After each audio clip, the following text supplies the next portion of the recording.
તો યાત્રાધામ શામળાજીમાં ભગવાન શામળિયાને સોનાનો મુગટ અર્પણ કરાયો છે। 4.25 કરોડ કિંમતનો 3 કિલો વજન સોનાનો મુગટ અર્પણ કરવામાં આવ્યો છે। મંદિર ટ્રસ્ટ દ્વારા ભક્તોએ આપેલા સુવર્ણ દાનમાંથી બનાવાયો આ મુગટ અને શ્રી હરિ ક્રિએશન્સ અમદાવાદના કારીગરોએ આ ખાસ તૈયાર કર્યો છે। સુવર્ણ મુગટ 10 થી વધુ કારીગરો દ્વારા 3 માસ જેટલા સમય બાદ આ મુગટ તૈયાર કરવામાં આવ્યો છે।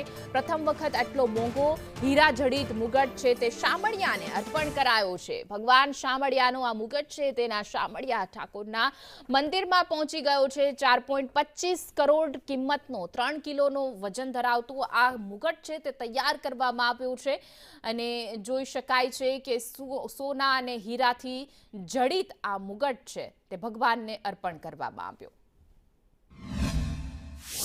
આજે શામળાજી મંદિર ખાતે ઘણા વર્ષો પછી ભગવાનને એક સોનાનો મુગટ પધરાયો છે ટ્રસ્ટ તરફથી અને ખૂબ સુંદર મુગટ આજે રામનવમીના પવિત્ર દિવસે આજે શણગાર વખતે પધરાવવામાં આવ્યો છે અને આખું મુગટનું જે કામ કર્યું છે તે અમદાવાદના સ્નેહલભાઈ સોની, શ્રી હરિ ક્રિએશન અને કેબી ઝવેરી કંચનભાઈના માર્ગદર્શન અને પ્રેરણાથી આ શક્ય બન્યું છે।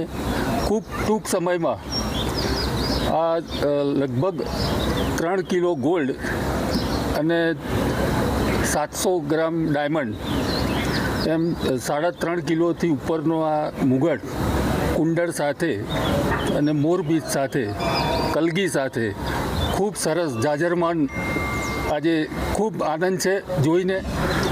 યાત્રાધામ શામળાજીમાં રામનવમીના પવિત્ર પર્વના દિવસે મંદિર ટ્રસ્ટ દ્વારા ભગવાન શામળિયાને હીરા જડિત 4.25 કરોડના ખર્ચે તૈયાર થયેલ 3 કિલો જેટલું ગોળ વપરાયું છે એવો મુગટ અર્પણ કર્યો છે। દ્રશ્યમાં સ્પષ્ટ જોઈ શકો છો ભગવાન શામળિયો સોનેરી મુગટની અંદર ઝળહળી રહ્યો છે। જે શ્રીહરિ ક્રિએશન અમદાવાદના જે ખાસ કારીગરો દ્વારા આ મુગટ તૈયાર કરવામાં આવ્યો છે। લગભગ 3 મહિના જેટલો સમય 10 જેટલા કારીગરોએ થઈ અને આ સુંદર મજાનો મુગટ તૈયાર કર્યો છે। અત્યાર સુધીના સમય દરમિયાન જે કોઈ ભક્તોએ ભગવાન શામળિયાને સોનાની ભેટો જે અર્પણ કરી છે એ તમામે તમામ ભેટમાંથી મિક્સ કરી અને આ જે મંદિર ટ્રસ્ટ દ્વારા આ સુંદર મજાનો મુગટ કે જેને કહેવાય સમગ્ર ઉત્તર ગુજરાતના તમામે તમામ મંદિરોમાં પ્રથમ વખત આ રીતે ભગવાન શામળિયાના દ્વારે આજરોજ અર્પણ કરાયો છે। શૈલેષ પંડ્યા, સંદેશ ન્યૂઝ।